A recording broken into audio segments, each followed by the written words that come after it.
All right, welcome everyone to the Serious Angler podcast, where, as always, our main course for you will be talking and hopefully teaching you more about bass fishing and, of course, some random rabbit holes here and there. Whether you guys are here to learn or just hear some bassin conversation, you guys are in the right spot.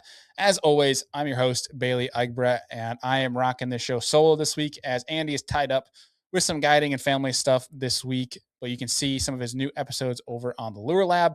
So no Basset Captain for this week and no Idaho's finest. Mr. Adam Deacon is actually over on the West Coast. He is in California at Lake Shasta. He just wrapped up fishing the BAM Tour Pro-Am on Shasta and has a new ABA team tournament format. So he's out there with some of the boys like Tyler Madden, Ty Manarola, and our pal Chad on the West Coast fishing those events. So you guys are stuck with me. But don't worry, it's not just me for this show. We have a great show coming up today with Mr. Pete Gluszek, the dean, if you will, from the Bass University. We're going to be talking some late winter, early spring bass fishing. Kind of universal in that, but also to some of the folks that maybe you're not fishing totally right now. Things may be a little bit too cold, or maybe you're kind of more in the north, things are frozen. Where right now, a lot of things are probably frozen for you guys after this lovely snowstorm that we have had across what I'll call the dean has called the Bass Belt, which I think is an awesome term for where bass fishing is most popular. You know, the Tennessee, the Alabama, the Texas, so on and so forth, the Carolinas, where y'all got kind of crushed with some snow and some ice. Hopefully, you guys are all good and okay from that with minimal damage and everyone is safe and sound. But bringing this new episode to you guys, talking about where to find fish, how to find fish, how to target and catch those fish late winter, early spring. So there's some little bit of tech talk in here, some talk of finding these fish without tech.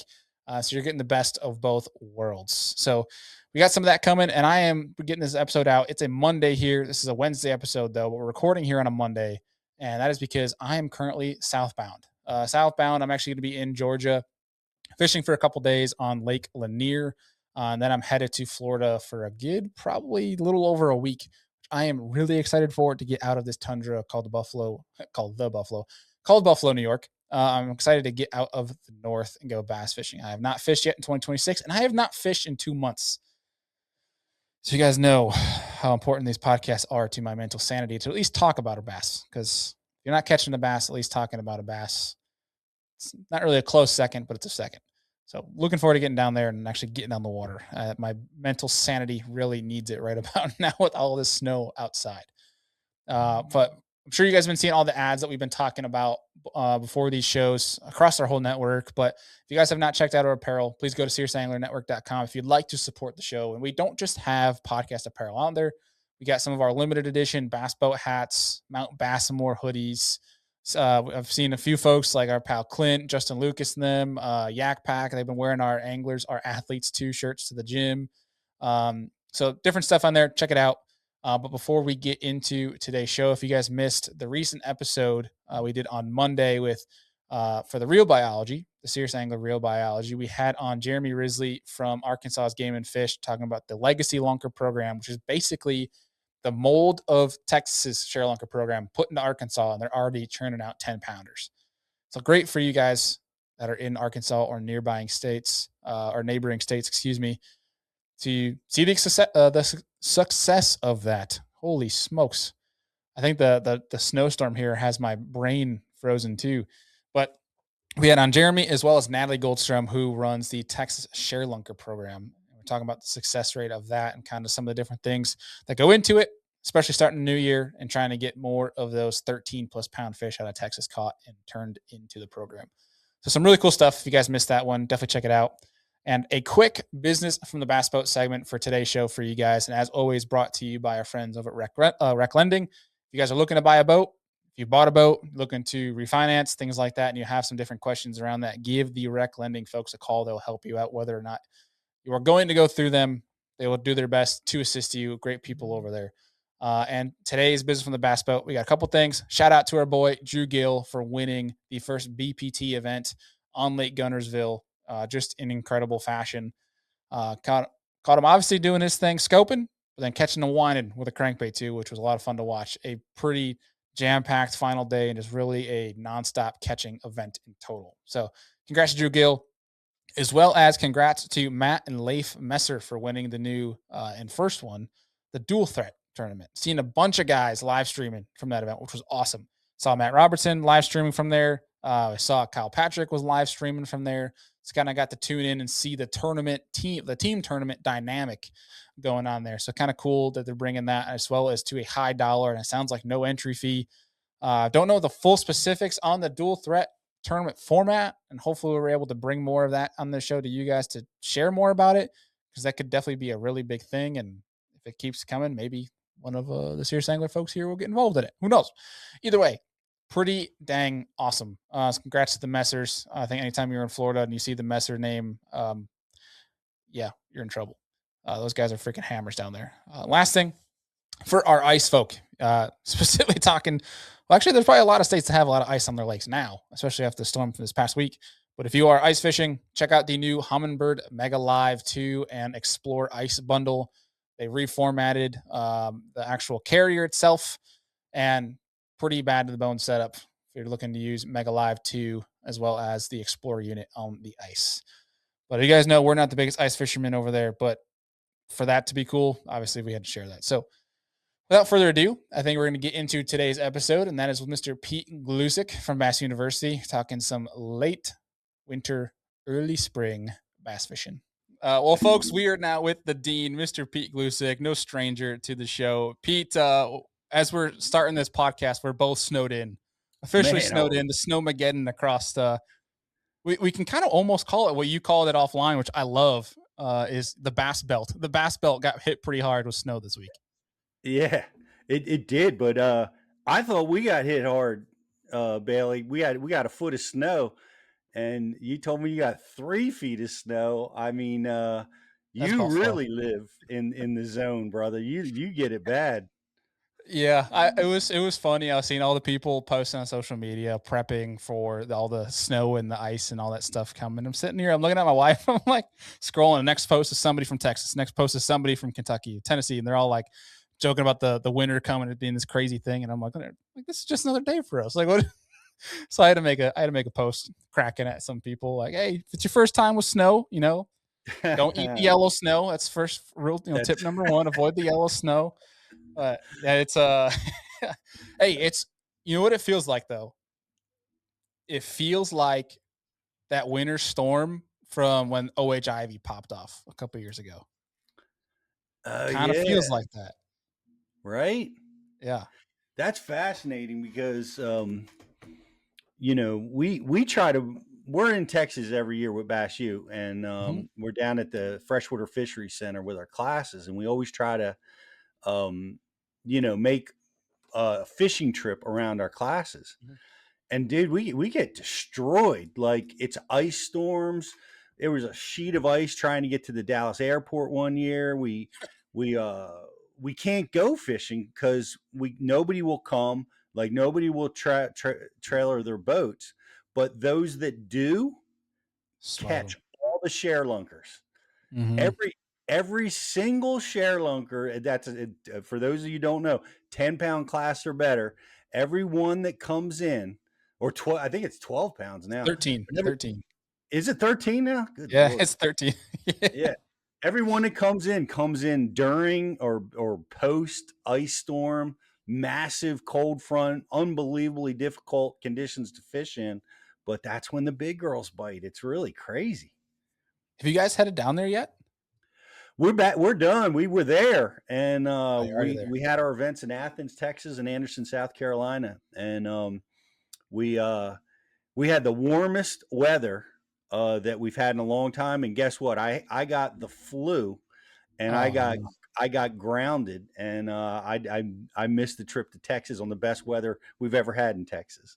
That's why the weather was good, Pete. Because you weren't down there. It's my fault. That's right. That's right. Don't worry.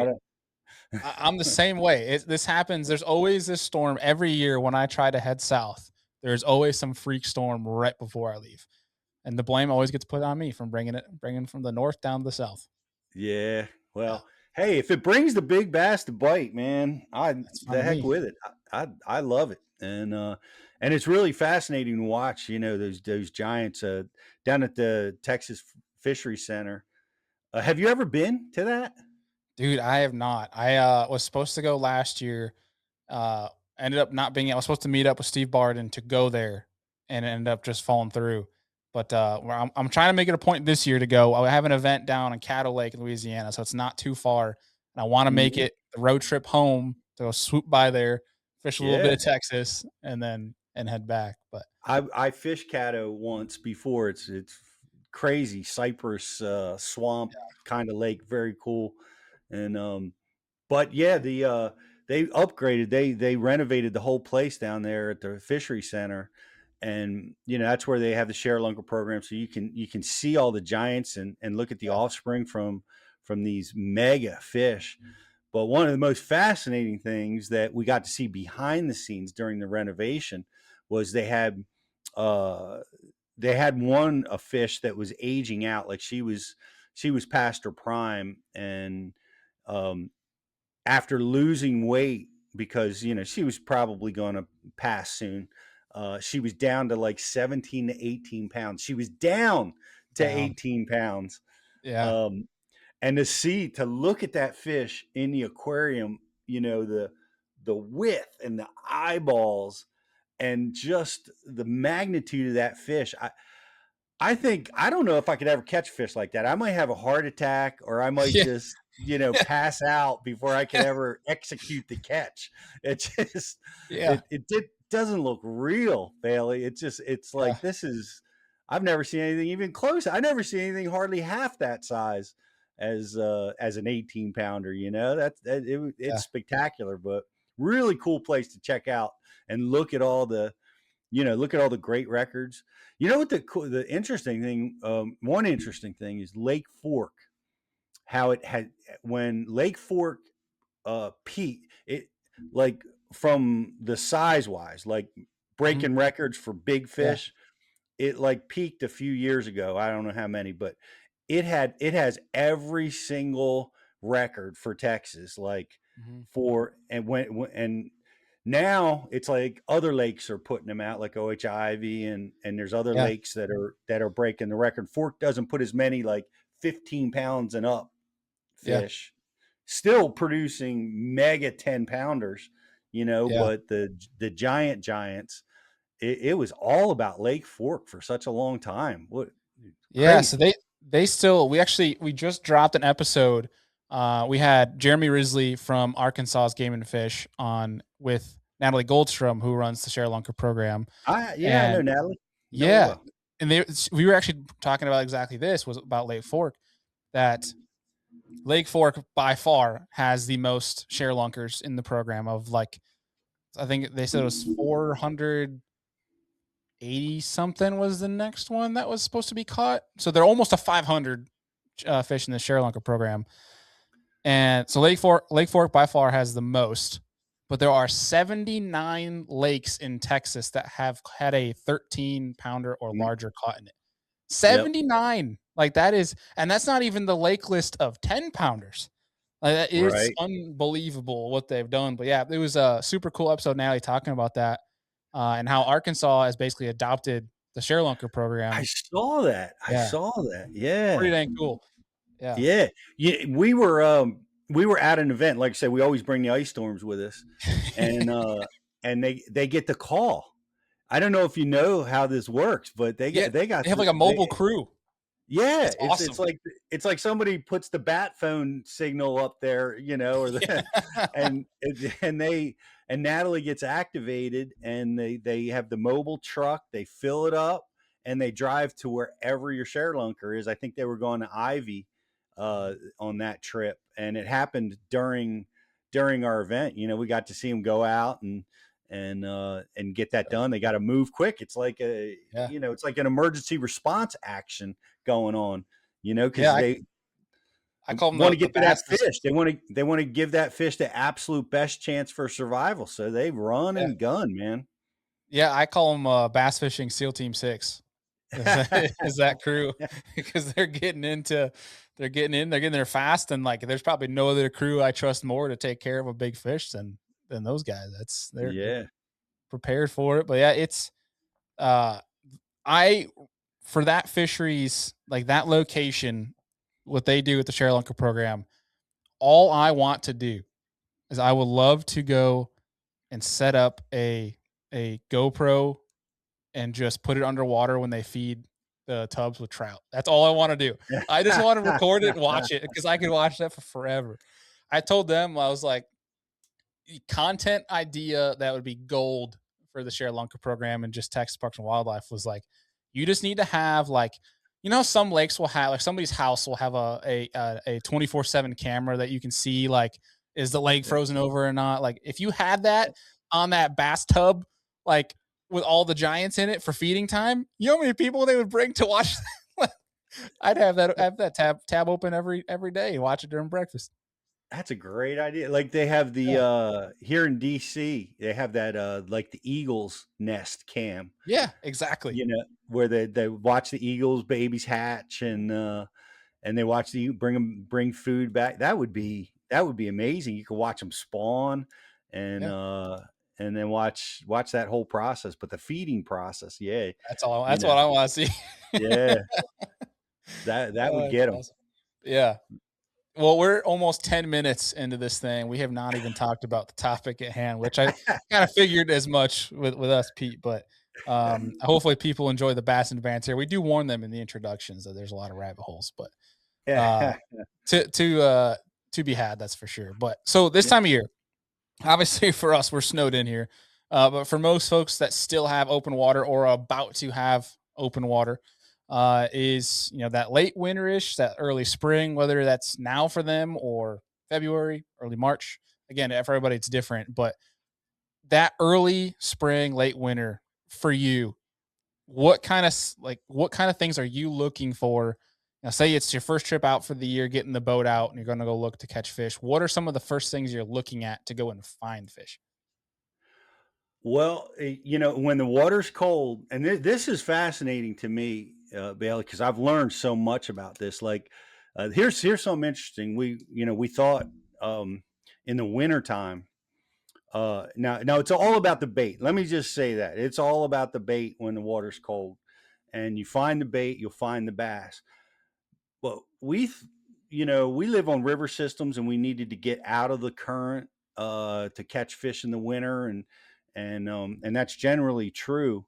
But what I'm finding more and more, and really the sonar, the advance in sonar has really helped with this so much because you can really see the bait so well, Mhm. and when the bait and the bass move so much more than I ever thought they did this time of year, Yeah. you know, and that's been my big takeaway. Like, we'd go into these what we would call wintering holes, and and they're still it's still very effective, and they absolutely use them, but they come and go out of them, and that's what I didn't really understand. I just thought I couldn't catch fish, you know. But what happens is and it's always like steeper, deeper, rocky areas with low flow. If you're in a river system or even any kind of lake system that has flow, the those are the areas that tend to congregate bait and as such will congregate the bass. Mhm. But what we see now is we'll go into those same wintering areas, and you can scan around and you're like, well, man, there's no bait in here. We're not catching anything. And you can leave, come back in the afternoon, and the bait's in there. And or come back 2 days later, and now the bait's in there, and the bass are right in there with it. And that's what I'm. So bait. So to answer your question, what Yeah. am I looking for? I am Bait. looking for bait. I Yeah. will I will just stop what I'm doing and just try to find the bait. I don't care if it's on a point, if it's in a cove, it's in a creek channel, up on a flat. Wherever I find that bait is where you're going to find the bass. They're going to be very close together this time of year, and they're going to be concentrated, Mhm. and more so than they can spread out in summertime patterns and Right. warmer weather seasons. But so it's going to be a hunt for bait this time of year for sure. And when you and I have a series of baits that you can go after fish for this time of year, and I gotta say, and it changes depending. Like up where we live, sometimes we'll see water temps in the 30s, and the low Right. 40s, and you have some different style baits that you use when you get into those extremely cold water situations. Mhm. Down south, you might, you be talking about 50-degree water temperature. You might see 40s at times, but yeah, Florida has entered the chat. We have 70. 70. Good Lord. The the bait, there's a couple, but the dominant bait that I'm gonna look for first is going to be that jerk bait. Mm, And that is going to be just such a tremendous performer, and it can do so many different things, to trigger strikes, because of its ability to suspend, which mhm. can be very, very effective when you're fishing around bait. Yeah. Um, when you want to pause and allow for longer pauses, I mean, it's a bait that can stay in that strike zone, in that water column for so long, and it can do so many different things. And we have so many advantages now. For those of you that have gray on your face like me, you might remember a day when we had to weight jerk baits. Uh, and Bailey, I don't know if you know, they were the worst casting baits that you ever could deal with. Cast in a You would helicopter. Yeah. that would helicopter, they'd go sideways into the wind, and just you couldn't get it out. You couldn't push it into the wind. Yeah. You'd have to strategize and get the back, the wind to your Into your back, back. and Yeah.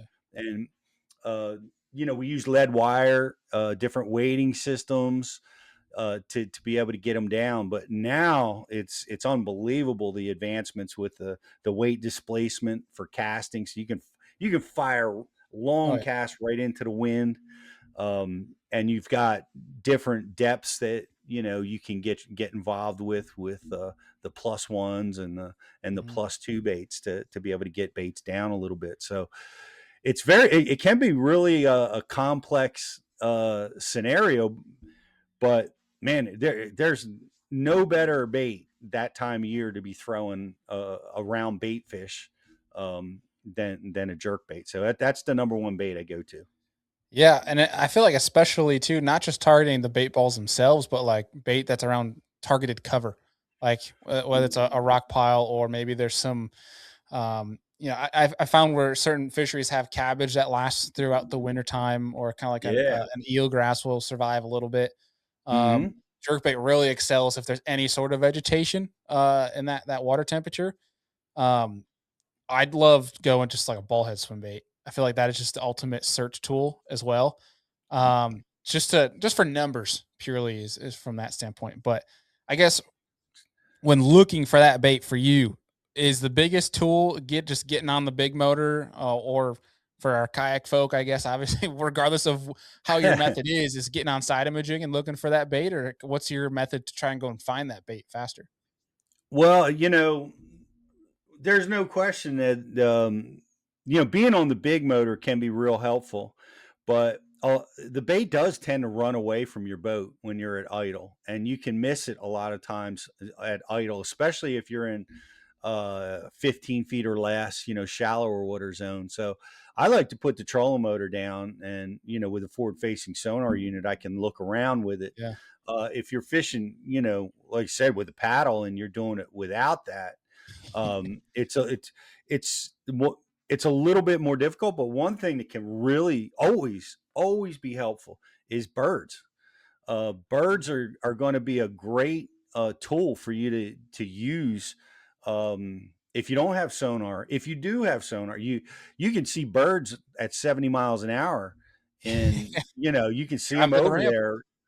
And here's some cool things that I've learned about birds that I think uh, that are interesting. Number one is birds sit the bait, and that's a term that I started Sit bait. saying.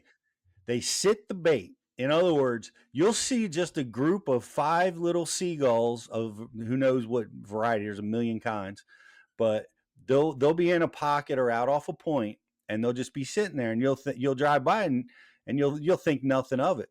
But what they're doing is they're telling you where that bait is. They're sitting on top of it. They're waiting for the predators to push it up. and they will let you know that. In other words, you don't have to see them dive bombing. And now Right. that's obvious, right? We see that. All right, we got the bait, right? We know. Yeah. Yeah. Found. Yeah.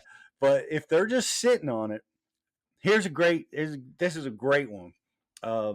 It was on Lake Erie. It was, and in the fall, the shad migrate up the banks. You probably know, and the big groups of smallmouth will, um, they'll follow them, and they'll take advantage of those easy meals. And as I'm on pad, if you're running a boat, the one of the keys to finding bait is you got to have a sonar through the hull transducer that's going to give you solid readings at 30 miles an hour, 40 miles an hour. That is so important because when you're on massive bodies of water like Lake Erie or in Gunnersville or something, and you want to be able to see effectively when you're on pad, because if you have to do it by idle, you'll never cover the water. Mm-hmm. But so anyway, I'm running and I'm going 30 miles an hour across Lake Erie, and I see 3 seagulls sitting together, and I haven't seen any birds for a while. And I'm wise enough to know, well, I put my trolling motor down and I start working over towards 3 little seagulls. And here's another thing. If they're serious about what they're doing, they do not want to leave. So Mm. if they're there socially or they're there just because they're tired and taking a break, you get even close to them, boom, they're gone. They'll fly away. But if they're sitting the bait, they're going to stay. They actually won't even get up. They'll just swim away and they'll come around you and they'll try to stay where they're at because they know something's going on down Yeah. there. And so anyway, I see this scenario, and I picked up a wigglewort, great bait to be thrown in the fall, cranking for big smallmouth. And I got up to where the seagulls were, and I fired a cast, just blindly, just before forward facing, so I don't know what I'm looking at.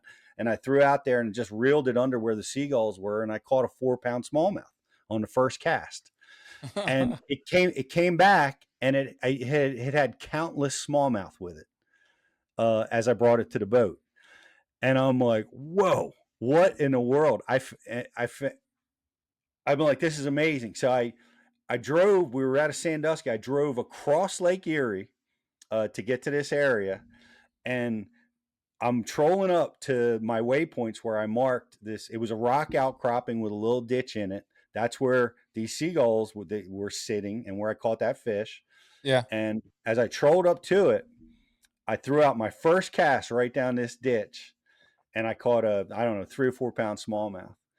For 3 hours, my partner and I caught a bass or netted the other guy's bass or called the fish for 3 straight hours. You could not get your bait back to the boat.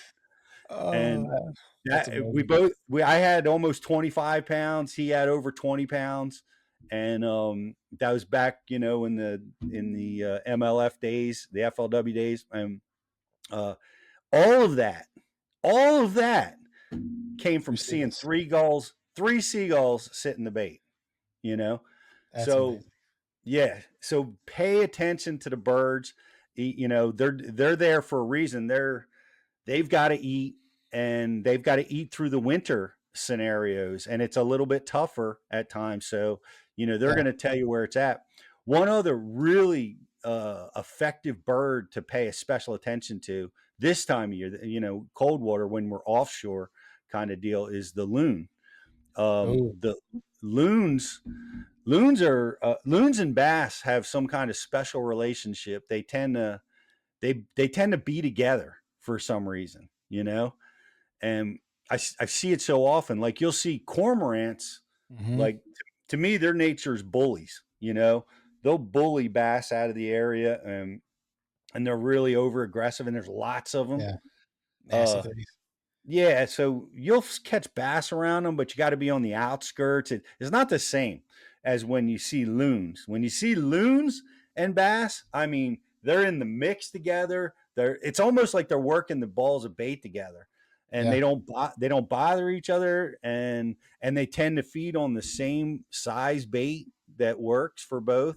So yeah, so that's another one. I will stop what I'm doing, and if I see a loon or a pair of them, or no doubt, I'm going over there and I'm investigating. That's So awesome. yeah, birds are a big deal, sonar or not. You pay attention to the birds. You need gear that works as hard as you do. That's why Amped Outdoors is the official power solution of the Serious Angler podcast. From unmatched battery nerd customer service to performance that thrives in extreme winter cold or summer heat, keeps you on the water longer. Click the link in the show notes to get you powered up with Amped Outdoors. Now back to the show.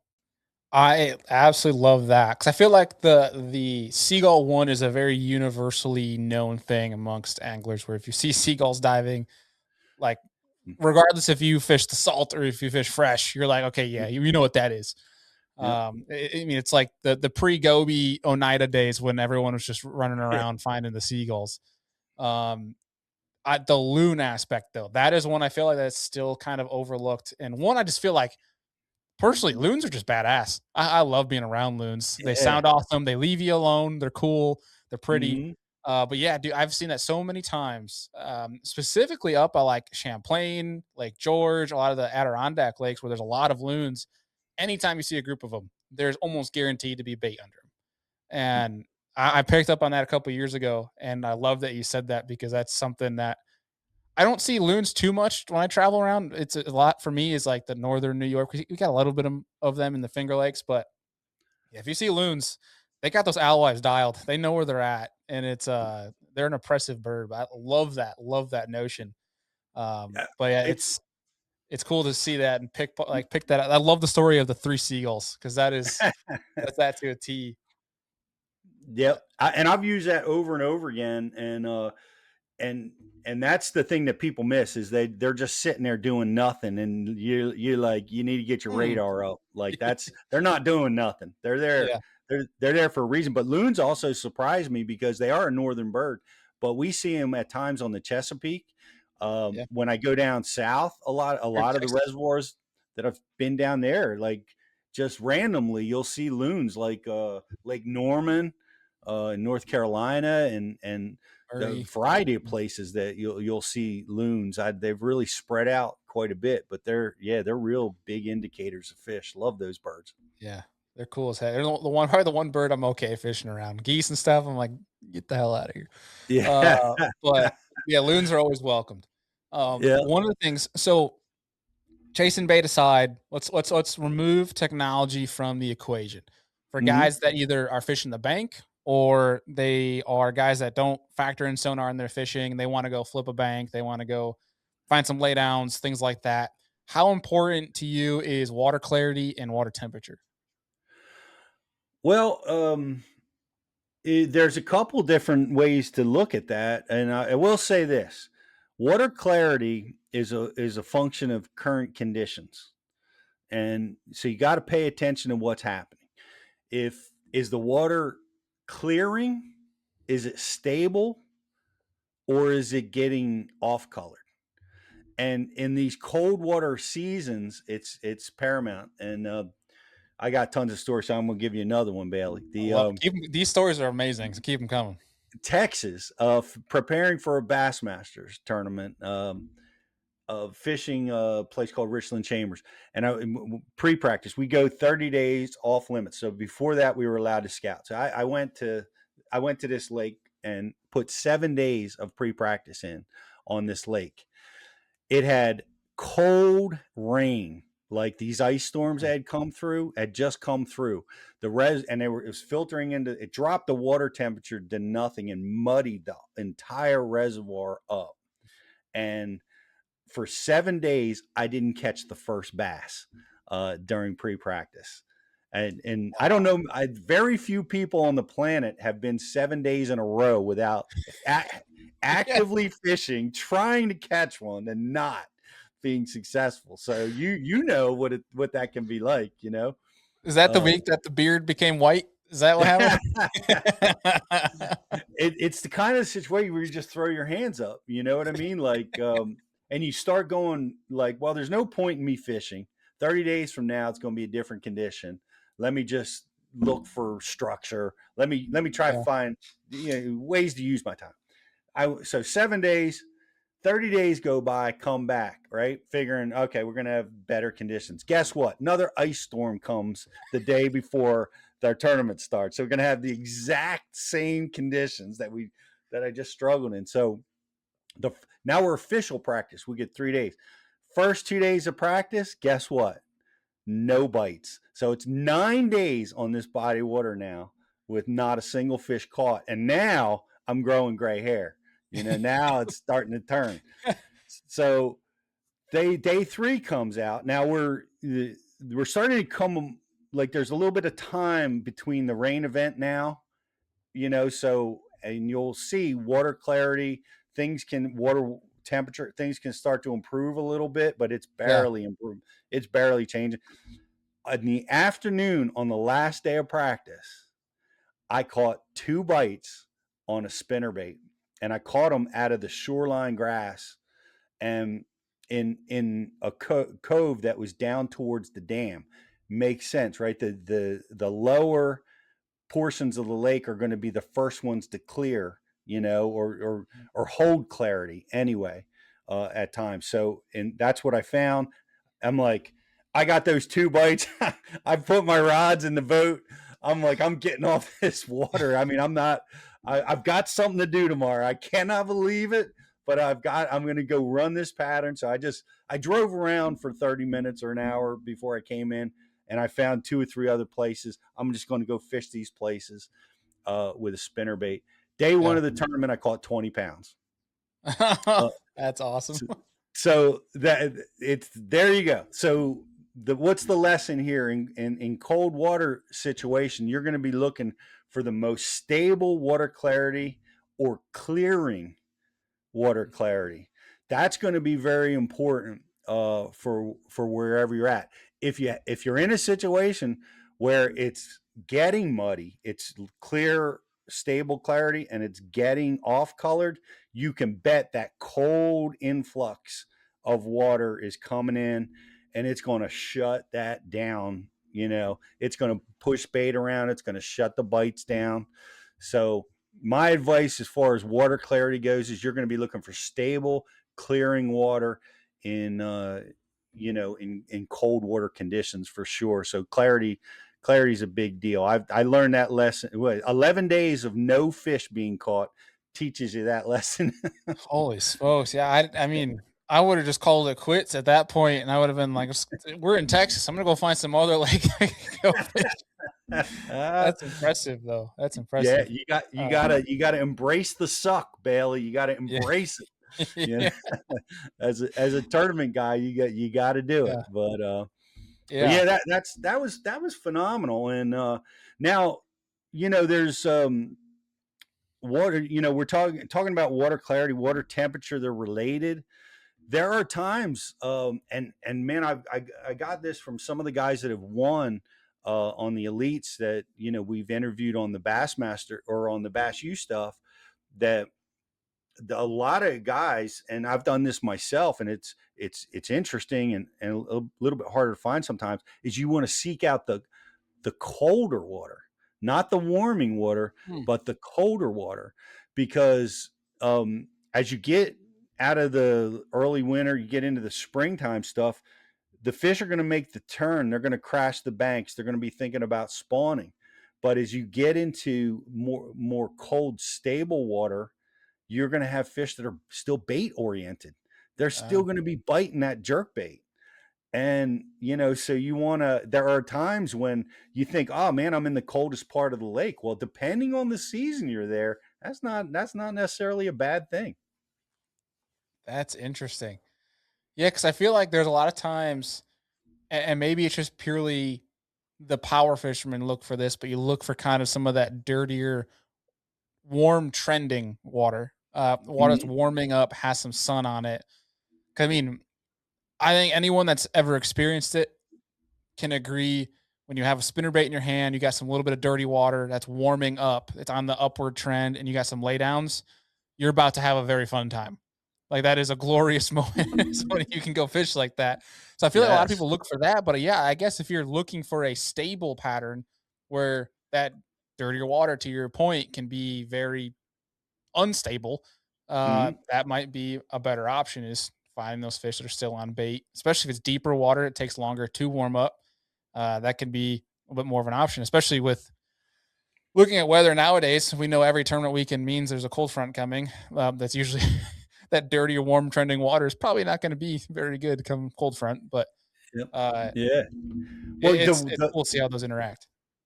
the the the later in the spring, right? Stained water can sometimes bring warmer water, right? If you and this is important to pay attention to. Like, if you sometimes you get those early warm fronts that bring rain, and places that come to mind are like Smith Lake, crystal clear, gin clear bodies of water that get run-ins that are bringing off colored water that's warm. Um, Man, that can pull some really strong fish activity in. And Yeah, you're a bank angler, oh my gosh, I mean, you find these warm run-ins, uh you're in the spot that everybody's looking for, and it's right on the bank. So yeah, yeah. if that stained water's got warming characteristics to it, that's a really good thing. Yeah, then at that point, you're just driving around looking for every single creek drainage coming into the lake. That's what you're We have a lake like that by us here in New York where, we had a spring tournament that's exactly like that, where it's a fairly clear lake. If it's not very windy, you can get up to 15 foot of visibility.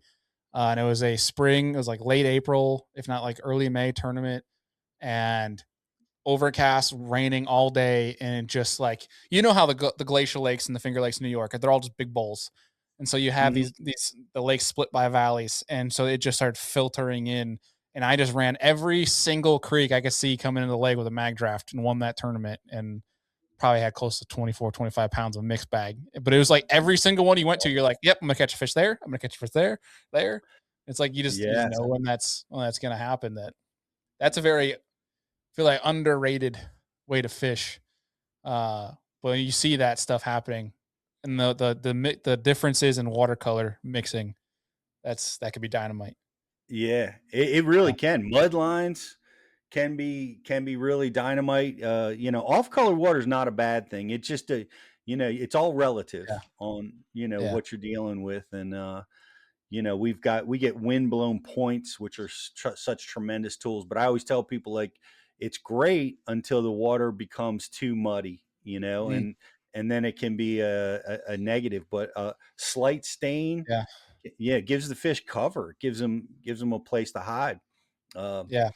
but the in the wintertime, and I wrote this down because I didn't want to forget talk about it. But one of the other key baits that is so important this time of year is a lipless bait, Mm. and it is it's one of the best triggering tools that there is. And getting around a fish that may be inactive, and a fish that um, I don't know, is in the cold water. It's just such a tremendous tool, and it's so you're talking about here's one of the keys to this bait that is kind of relatively unknown. It's a tremendous cold front bait. Mm. The Now, especially when we're dealing like in this, we talked about warming conditions, catching fish off blowdown trees, catching fish off the bank, right? They've started to make their turn towards bank stuff. And you get those cold fronts, you get those springtime cold fronts. There's still fish there. The fish have really committed. They're still maybe in the area. There is no better bait than that lipless bait. You'll be going through your box trying to find a bait that'll work. Like, they were hitting jigs yesterday. They were hitting Texas rigs. Now I can't catch them. They were hitting spinner baits. Now I can't catch them. A lipless is a great first choice, and it will get you bites. And now here, talking about blowdown trees, tough bait to throw around blowdown trees. Yeah, yeah. It's but here's an MDJ did a great seminar for Bash U about this, and he throws lipless baits purposefully around blowdown trees. And I'm like, get all right, I got to see this. I'm in the boat watching this like You're a calling hawk bull. because I know how good they are in cold fronts. I know if you get a lipless around a tree, you might as well just cut your line because you're not getting it Yeah. back, a brush pile or a tree. But he does something so simple. He takes the rear hook off The and rear hook off. the rear hook off, and you can walk a lipless bait right through the most complex blowdown tree or brush pile. You will not believe it, Bailey. It Wow. blew my mind to see it in action. And I mean, he'd flip it right in there, right in the heart of the mess, and not doing anything particular, just slow rolling it through, and it will just crawl and walk right. It's the rear hook that gets you in trouble, apparently, on that bait. Now, you're probably gonna maybe miss a few, right? Because you don't have that rear hook on there. Yeah. But but you're going to trigger more bites, and you've got the big hook, which is typically the bigger hook is the front on the front hanger, Yeah. and yeah, you can walk those bites right through or those baits right through blowdown trees. Look, I say so. The amazing nose stuff. probably hits the wood, and when the nose pops, it gives that first hook enough clearance to get over the wood. I'm trying to. I'm trying to figure out the physics of this, but I'm gonna have to try this out because the one thing I was thinking about too was swapping out to those hooks that don't have. It's just the two prong trebles where they face towards the back versus Yeah. there's no Mm-hmm. front. I've always wondered Mm-hmm. about those too. That could be an interesting scenario to try those, but I'm gonna go try this now. I'm gonna try it this week. I'm gonna get around some brush piles and stuff and be like, all right, MDJ, we're gonna put Yeah, this to the test. that's fun. I see myself getting an invoice. Pete, it didn't work. You owe me 5 lipless crankbaits. Yeah, I'm down 5 traps, Pete. You owe me one. I'm gonna try it. When it works, though, I'm gonna call you and be like, God damn it, he was right. It's most amazing. And from a bank angler's perspective, Yeah. I mean, think about that, like a lot of those good lipless baits are 15 bucks, 12 bucks a pop.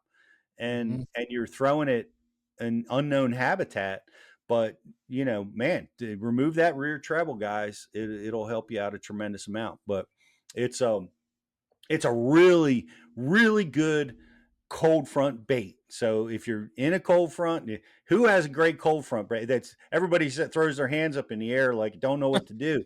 But I'm giving you your first course of action when the cold front comes through on you. Pick up that lipless and give it a whirl. You'll be amazed. It'll get you through a lot of situations. I absolutely love that. Uh, I'm curious too. So this time of year, I feel like also is a great time to throw a flat-sided crankbait. When would you throw one or the other? Man, that's a great scenario. I typically when I get into the flat sides, I'm in the finesse mode when I like I would consider a lipless a power bait, um Right. when I it's kind of a situation where I'm really trying to trigger them. I can't make them bite. When with the flat side, I'm making them bite. They're feeding. They seem to be going after that, and you're triggering a different type of response from a bass than you are with a lipless. A lipless is more like you're almost making them bite it. You're forcing the bite, and Yeah. and with a flat side, you're asking them to bite. In my Mm, mind, that's the more way I finesse. handle Yeah. it. I And like that. I like that a lot.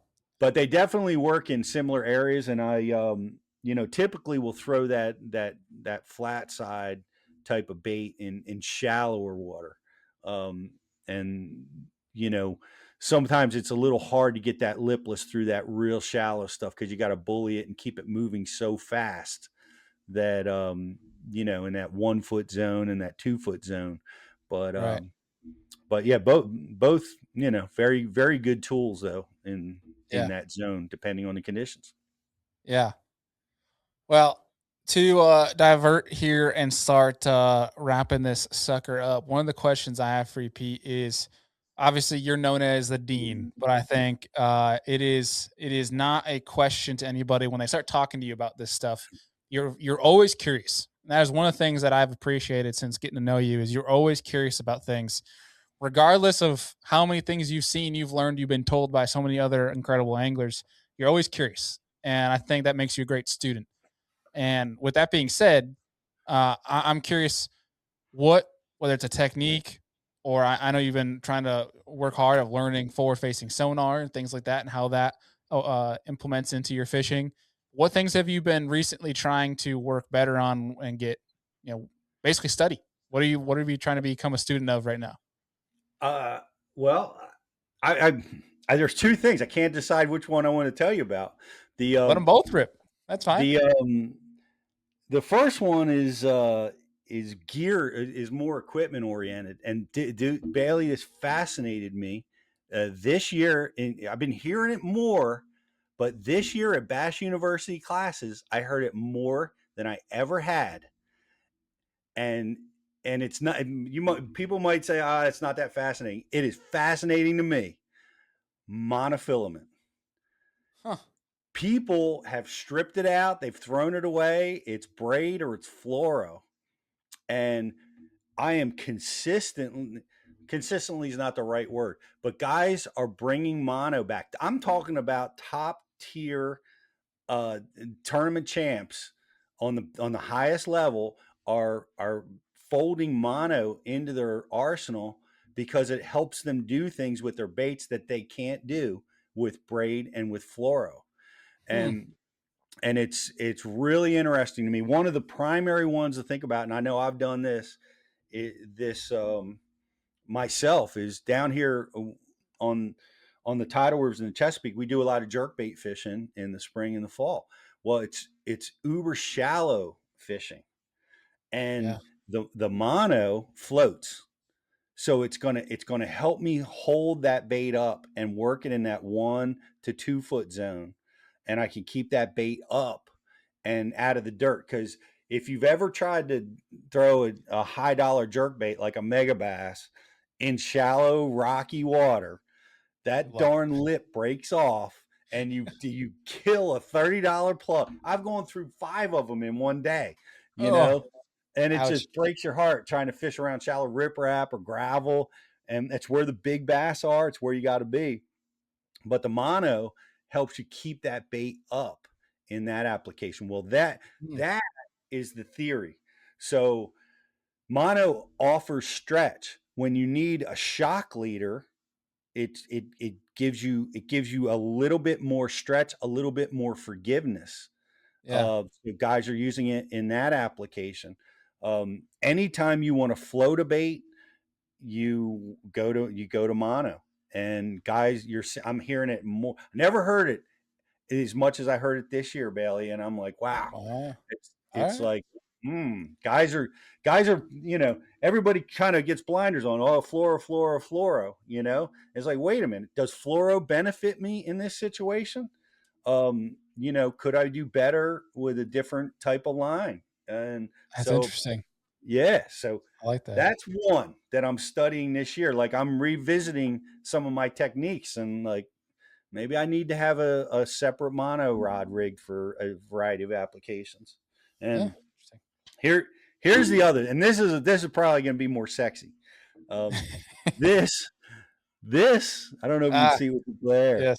Oh, yeah. This family of baits is was huge last year, right? It was. Mhm. We're seeing it. The dice baits, the pulling jig strands through baits. Yeah. Uh, we saw that. It's really last year was pretty big, and secretly the year before and the year before that, guys were just absolutely secretly unloading on them with those urchin dice Yeah. style, you know, Alien dice. looking, grab your dog toy, put a hook in it type baits. Yeah. And so that's very interesting to me. So I got on I started throwing those style of baits last year, and to some limited success, and I'm excited about working with some of the new styles and a variety of things that we're learning from it this year. Yeah. So Yeah. So between those two things, they've got my interest for 2026. It is what I have learned very fast in this industry is anytime you see somebody talking about something relatively new and the first thing you think in your mind is that's stupid, you need to go buy a bunch of them and you need to throw them. Because quickly, like we're realizing, the first thing Yep. I thought with dice was like, that is the dumbest thing ever. There's no way it's going to get bit. If your brain thinks that, buy it and use it because chances are it's going to turn into the next rave. And I've had so Yep. much fun fishing dice the past year and a half. And I feel like it's still we're just tapping like just like we talk about with forward facing or the minnow or whatever it may be, glide baits. I feel like we're just tapping into it right now, and I feel like we're gonna keep going down that route. Like I took in our episode we did the beginning of this month to start 2026. I made the joke, but I'm actually like kind of not joking. Is literally go to PetSmart to go buy your next baits. Like, look at some of the dog toys, the cat toys, and you might see what might actually go catch a bass. Like, Yeah. it's pretty It's impressive. the But truth. yeah, And I hope all of you will join me in this effort. We can take all of the stupid minnow baits and we'll put them in a bowl and melt them down and we'll make dice out of them. I there you go.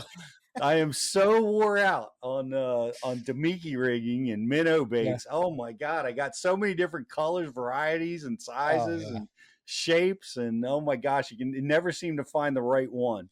You know. Yeah, we'll all have we'll come together at the classic for one big giant campfire kumbaya, melt all of our plastics and make our own fair share of dice baits.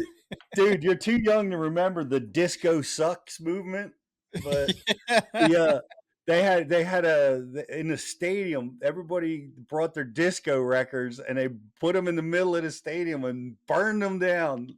Uh, Wow. that's what we have to do with the minnow. That's There we that's go. the There we go. minnow sucks movement. Let's Minnow have it. sucks. I love it. That's amazing. Well, you brought it up. A lot of people are asking about mono this year.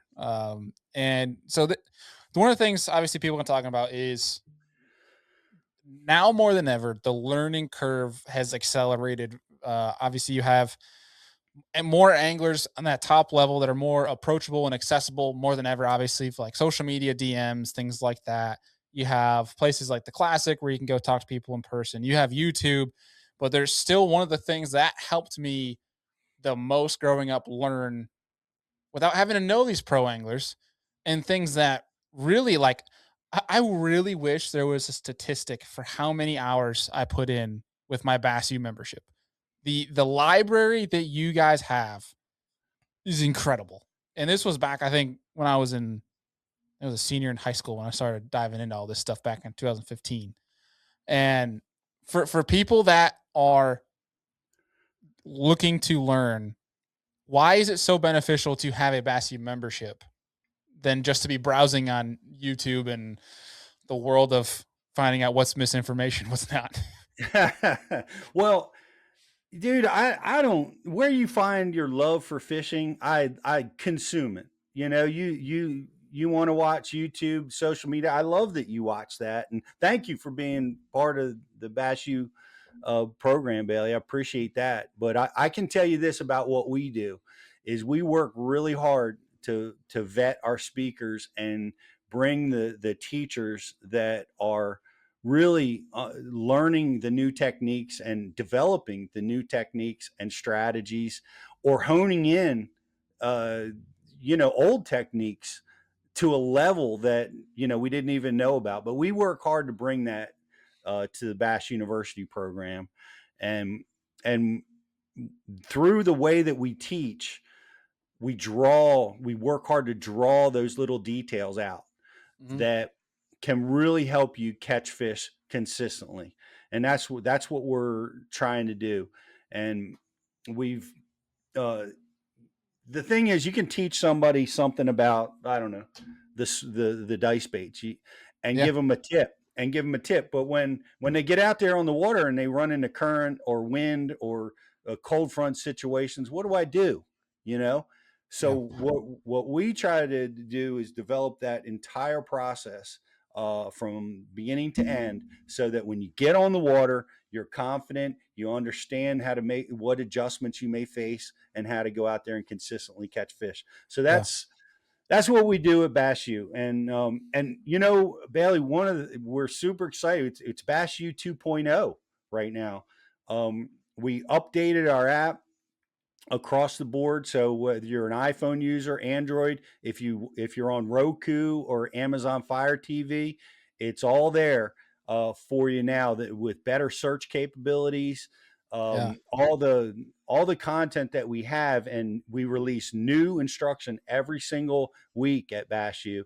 So Yeah. it's all there right at your fingertips, and we're really proud. Like, we just came back from our classroom stuff, and all of our people that are users of the new app were just raving about how much they liked it, and we appreciate that, because we work really hard behind the scenes. So it's Yeah. not only You guys cutting edge grind. technique, but it's Bash U 2.0. So you're gonna love using it now too, a little bit better. Yeah, and I can speak for it having no hand whatsoever in the Bass U brand. You guys grind, and I respect that about you guys, and why I love your guys' product and have been an avid user. Um, is one you mentioned it, and I think the one thing to make mention to the people is, like, they're like, oh, on YouTube, all that information might be out there. It might be, it might Mm. be, but you also have to filter through what is actually a credible source, what is not. There's a lot of YouTube channels out there that, I mean, the reason Serious Angler is what it is because of guests. I There would be no credibility if it was just me, Adam, and Andy talking. We're a bunch of goobers, but we get on people like yourself that know actually what they're talking about. Where when you go to Bass U, every single person is a credible source. There is no wondering if what they're talking about is actually true or not. There's Regardless of what you learn, you always have to add, you take everything with a grain of salt and apply it yourself. But you know where your information at Bass U is coming from is one that you can trust. And I can't tell you how much it has shaped my fishing from the early foundation to changing of how I try some different things out. The one that always, every single time I throw a buzzbait, it's still to this day, is that Gerald Swindle class where he talks about 7.5, 7.6 medium heavy rod with 17-pound fluorocarbon. And I have since then, it's why the buzzbait is still one of my favorite things to throw, is because of changing and altering my setup, landing those fish almost 100% of the time because of that. However many classes you guys did with Brian Thrift, who's one of the guys who I've studied for forever. So amazing foundation of classes, and the search part was awesome. Was I wake up one day and I don't want to do my homework in high school, and I'm like, I want to learn about Carolina rigging, or I want to learn about how to break down fish in the springtime. And, like, you had all of it categorized, and it was just so easy to find. Where now, like, sure, you can potentially find those nitty gritties in YouTube, but it's going to take you a hell of a lot longer to find them. Where if you just want to be efficient, you're really serious about learning and getting better at bass fishing, the Bass U library has everything you can think of. And so Yep. I applaud you guys for that, and love to hear the 2.0. I'm about to go check it out right after this, now that you said that. But it is awesome. Awesome foundation of knowledge. And I honestly, people are talking about the youth movement. I would throw my hat, and I say this as a compliment. People are whining about all these young guys coming in and kicking everyone's butts. I would say Bass U has a hand to blame for why some of these young guys are doing so well. So I'll throw that Well, out there. hey, we'll take that, and we get a lot of the young guys, and we identify them, and we want to put them as speakers because they're doing something that's so unique. Drew Gill is one that comes to mind, and Drew Gill was Incredible. Bass University student forever. He when I talk to him, he always quotes me from my seminars, and others. He's Yeah. unbelievable. I think he has a working knowledge of every single Bass U seminar that's been out there. And then he's moved on to be a Bass U instructor, and he's just brilliant in the way he thinks about it, the way he Great speaker. uses new technology. Just, hey, and congratulations to him. He just won at Gunnersville Yeah. on Hammer. on the Bass Pro Tour, and yeah. So, but we've had a lot of our instructors actually are their subscribers. They watch each other's stuff. Mhm. so that they can learn from each other. So, hey, Yeah. get your information where you get it, but watch our stuff too. I think it'll help you. It'll help you be a better angler. That's why we built it. Yeah, absolutely. And that's not just saying that because you're here, but I genuinely mean it. Like, if you are serious about bass fishing, you want to get better, you need to get a Bass U membership. I genuinely believe that wholeheartedly is the amount of information that's on there. Yep. Um, but And yeah, it's you can watch the football game, then go over and watch Bass University instruction on your yeah, Roku deal. It's pretty awesome now. We love being on the Roku channel. Bassmasters is there. There's several others that are there, but we get people love to watch it on their iPhone and our Roku channel. So there are two most popular outlets right now. well, and shoot, not just to I mean, granted, we only have about 3 listeners on this podcast, my grandma, my mother, and I guess me if I play those episodes back. But I'll say too is, you can listen to them on the road. Like, you can have them play through your truck. You don't have to go and watch them. Like, if you think of that too, Yeah, like, some people may not have the time to watch. This is a great time to pull it up, click on the episode you want, and just have it playing through your truck while you're driving. It's a great one, Eh, especially when you're driving to the ramp. yep, Driving tomorrow down south in the ice rink of the thruway to get down south.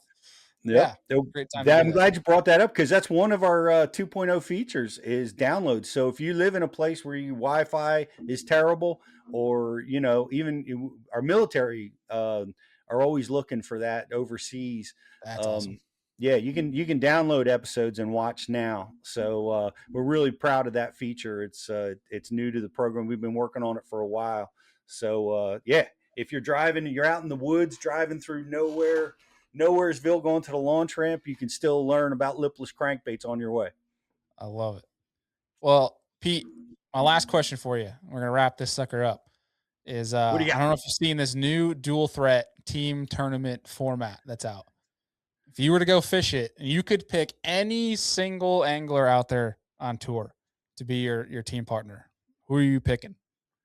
Oh man, the it's a trick question for me, Bailey, because I know my answer, and you know I would want if I had to pick of the top level guys. Um, it'd be hard for me to pick. I would want to pick the greatest that are really great at the things that I'm still developing, and that would be Drew Gill or Wheeler. Um, those would probably be my picks, but they would be far down the list because my go-to guy is young Jake Gluszek. The Heck yeah. Gluzaks will be pairing up, and we're getting after it. Team Gluzak will be coming at that trail this year for sure. Oh, that's awesome. So Heck yeah, dude. if I had, we're not fishing that trail because we're still doing high school stuff. We went to do the insane tournament, the college high school thing that Logan Yeah. Parks does. Amazing. We're looking at, we went and visited Montevallo and we visited Lander University, and we're really enjoying that experience. So we're not doing that trail yet, but maybe next Yeah. year. Yes. Yeah. Yeah. That's How awesome. about you? What are you doing? Are you doing? Who are you picking? Oof. I mean, the common sense answer says pick a Jacob Wheeler or like a Chris Johnston or something like that. Somebody that Yeah. is always there. Yeah. Um, I think I will selfishly, I will say this: if my son had to pick, he would kick me to the curb for Trey McKinney in a heartbeat. But I'm picking if him. you were trying to win, I'd say that's a good bet. That's a good bet. Yeah. But no, I think selfishly, I got to go with one of the 3 guys that I have I have idolized like growing up and studied so much. Like I talked about the Brian Thrift. If there was a seminar that you guys had with Brian Thrift, I probably have watched each of them 2, 3, if not 5 times. There's 3 guys that I really watched a lot of their content still to this day. Now are friends, which is a crazy thing that you could tell 10-year-old me. Brian Thrift, Justin Lucas, Brandon Polinick. I think of the 3, I don't know that I could say one, to be quite honest. I guess I probably would say Polinick just because I've never been in the boat with him. Or I've Mm, been around Justin Lucas in the boat. I've been on the boat and I fished with Brian Thrift. I've never fished with Pollinix. I probably would go that route. Yeah. But Love that guy. Love yeah. that guy. Great BASU, student and instructor. Great, Mhm. yeah, that's great. That's certainly a great choice. So, and he's just a winner, man. That's the other unknown that you got to really look at is X Factor. there's a lot Yeah. of super talented anglers, but there's some that separate themselves by getting themselves in the winner circle, and he's definitely one that comes to mind, like Brian Schmidt and Chris Johnston. Those guys, there's guys out there that really have that it factor. You know what I'm Yeah. saying? And they can somehow just get that extra bite, get that extra ounce, whatever it is. But One of the but best closers, I would say, in yeah, fishing too. Guy that yep. can seal the deal. Well, you know he won his state championship wrestling when he It's the was in same high school. winner, man. And Just a winner. he won it with a compound fracture in his arm. They taped it up and he broke his arm in the third period. They put some tape on it and he went out there to win the match and seal the deal with a broken Wow. arm. I did not So know that. That's incredible. I mean, that yeah, I don't think anyone's surprised. I think Polnick is kind of like the Mr. Miyagi of bass fishing right now. yep, I mean, there's very few guys that when they speak, everyone listens, and he's one of those guys right now. yeah. But that Good. doesn't surprise me at all. I mean, that's just That's a solid pick, Bailey. But me and Jake are taking you guys down. I got to tell you. yeah, yeah. I'll be too busy sitting there asking him questions, learning from him. You guys are there catching bass. I wouldn't blame you, brother. I love it.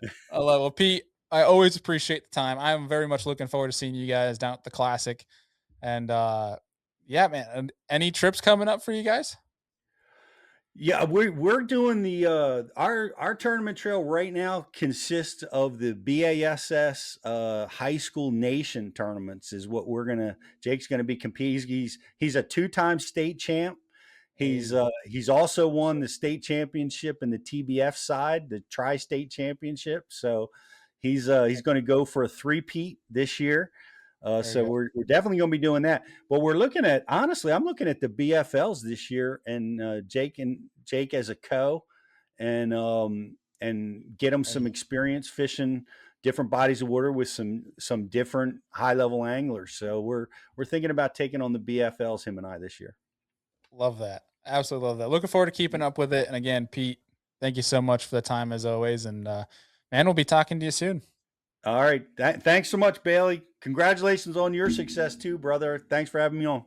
All right, and that is going to do it for today's show, folks. Hopefully, you guys took a bunch from that in regards to not just becoming a Bass U member, but also some late winter, early spring bassing, where there's definitely times to wind. There's times to throw the tech in, throw the tech out, and be able to go find and catch fish. Where it's definitely once you figure it out, once that light bulb goes off, it's really when things start to click for you. When those colder temperatures, you can find them early and you can follow them through their course through to the spawn and into the summer.